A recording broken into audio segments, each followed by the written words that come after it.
It is time to flash back and enjoy and savor big moments in the rivalry.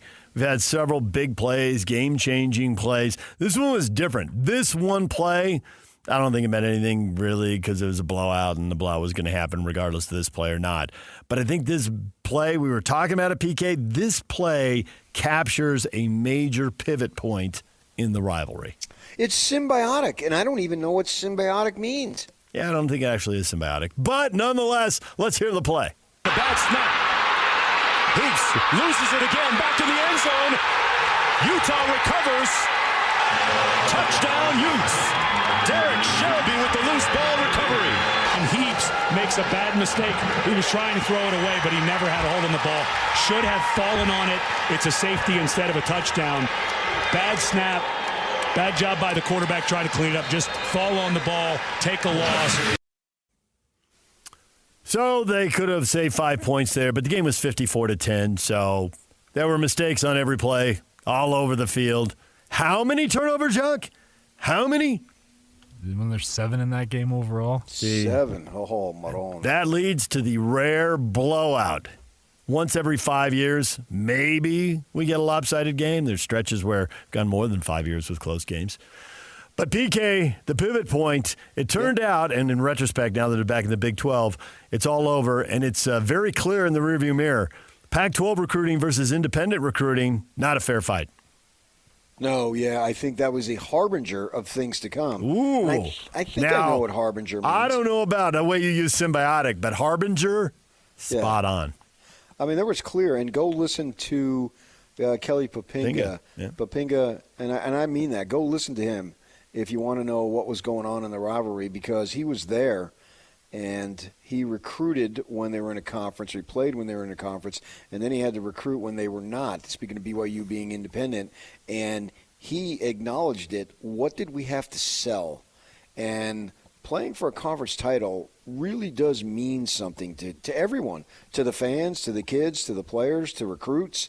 There's no one that it doesn't mean something to, because if you have that, that's a noteworthy accomplishment, obviously.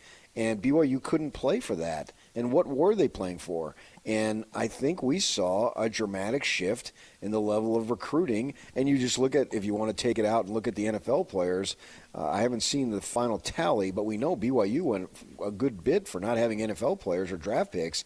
And I wonder what was the total number of draft picks for the independent Pac-12 era.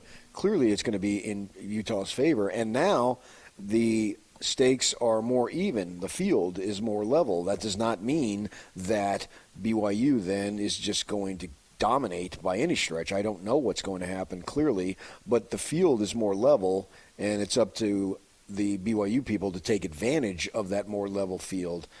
They've got the one victory. They broke the streak, but one game does not make a trend by any stretch.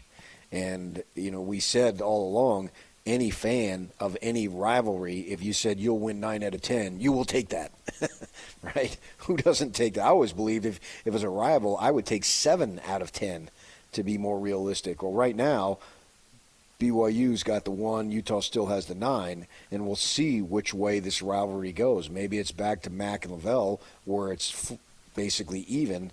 I don't know. We'll see what happens here, and that's going to be the intrigue. But now BYU has an opportunity to have the quote-unquote fair fight or more fair fight.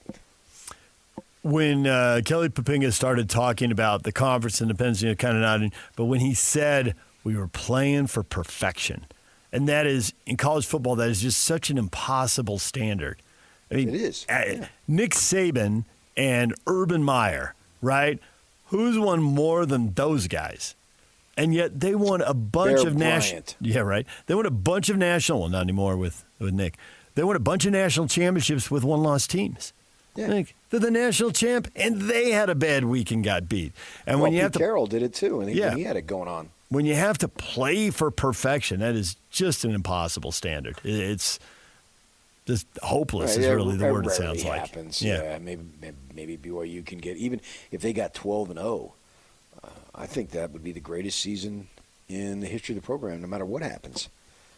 if they should get it, and they still got 4 tough ball games, because now everybody's going to be jacked to play these Oh, guys. absolutely. Are you kidding me? Right. They're on top. They're the top-ranked team in the conference. They're undefeated, blah, blah, blah, blah, blah. If you're having a disappointing season, it won't erase the disappointment, but it'll go a long way towards dealing with it.